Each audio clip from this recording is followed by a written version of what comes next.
You are listening to chartingwealth.com for Tuesday, the 10th of July, 2018. Sorry we're getting this out to you late. We have been traveling and just got somewhere where we have internet service. So our book is, of course, available for your purchase. You want to support our work here at chartingwealth.com. We supply you free every day our daily market reviews 4 days a week, our weekly market review and forecast to prepare you for Monday after the close of the market on Friday, and of course all the great trainings.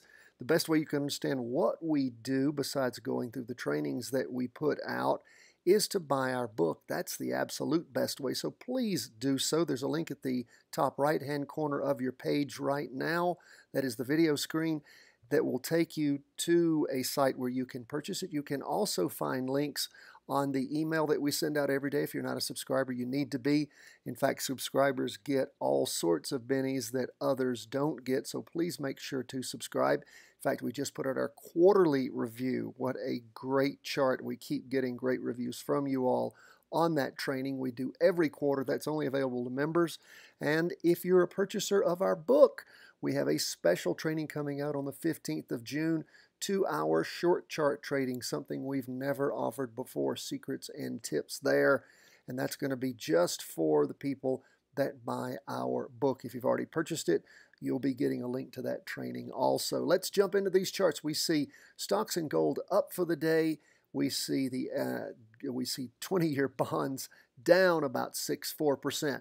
So let's jump first into the S&P 500 price movement, starting the week off well above the weekly uptrend line.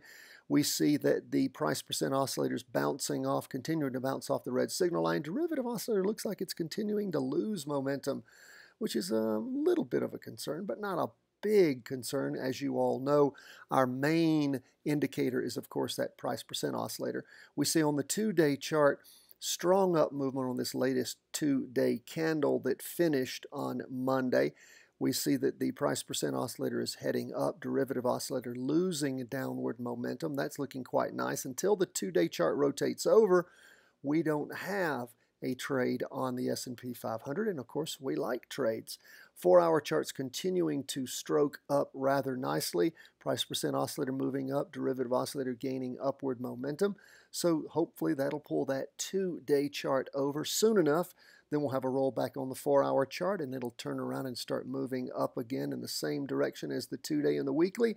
If and when that happens, that's our jumping in point. We'll talk more about it if we see it develop. Let's move now back to our weekly chart, and we'll jump into the Qs. That's the NASDAQ 100, the tech stocks, going into, so far, a nice green up candle. Price percent oscillator, though, is pretty much flat. Derivative oscillators losing momentum, even with the first day of this latest weekly candle moving up. What do we see going on? Well, the same kind of thing. The weekly's in a confirmed uptrend, 2 days in a downtrend. 2-day appears to be moving up toward a crossing over. Hasn't happened yet, of course, and we don't call it until and unless it does. Derivative oscillator losing downward momentum, price percent oscillator heading up. Sort of the same situation as the S&P 500. And what do we see going on? That 4-hour chart continuing to spike up quite nicely.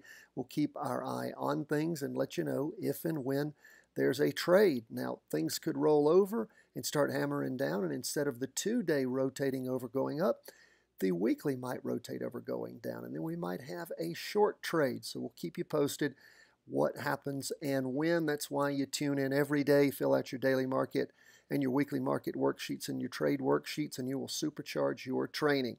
And those daily market, weekly market, and trade worksheets are available for free for you at the website, and of course in the weekly, all of the trainings that we put out. The daily review, the weekly review, all the trainings, we have links to those daily, weekly, and trade worksheets. What's going on 20-year bonds?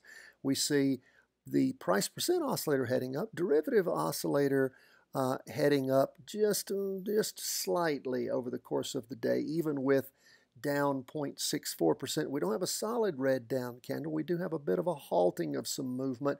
Price is still above the 2-day and the weekly, but we do have a bit of a pullback, at least for the first day of the week on this weekly chart.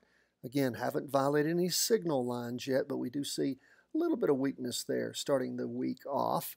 And don't forget, of course, when we're on our 2-day chart, we can see we had that weekly vertical crossover back on Friday the 25th of May, going all the way back then up a little bit after that, and then sort of down and sideways, and then over earnest started moving up.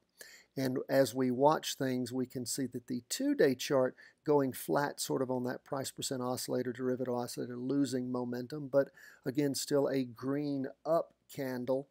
Just a bit of a pullback on Monday. What do we see on the 4-hour chart? Well, we see more than that, don't we?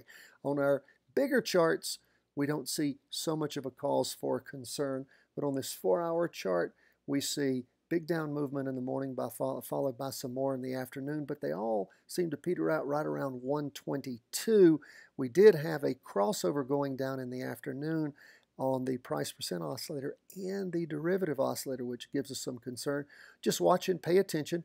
If you already rode that up, of course, had a bit of a forewarning as the way market ended on Friday. We talked about that for our Monday comprehensive review and forecast. And again, should have been watching the charts in the morning as to what was going on, if indeed that warning that we had there from that red open box candle came to fruition. So keep your eye on things. If things continue to rotate down and the price percent oscillator, derivative oscillator are telling us that's a real possibility, watch it. Don't lose what you gained on that up move. Okay, lastly, we're going to go back to our weekly chart. Go to gold. Gold up 0.24% for the day. Now, gold's been in a confirmed down move for many, many weeks. Of course, in earnest over the last 3 weeks with really strong down movement.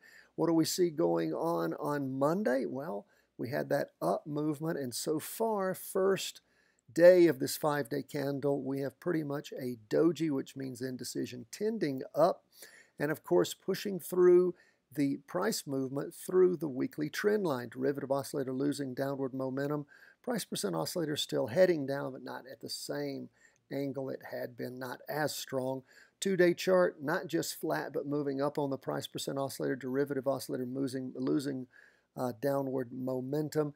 And we've completed our second green up candle. Now, not super strong green up candles, but they are green open box candles, which are the stronger of them.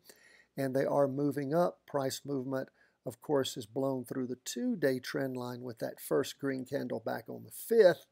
And we seem to be, and we're still well below the weekly downtrend. So keep your eye on things. Don't have a trade on gold going up just yet, and things could rotate back over going down on that 4-hour chart.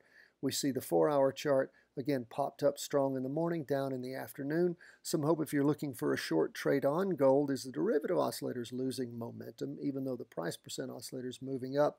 We ended the day with a pullback and a red, well, I guess you could, well, the problem is the tail's so small, the wick on the candle that it's hard to call it a spinning top. But again, you can sure call that some indecision at the end of the day. So keep your eye on that.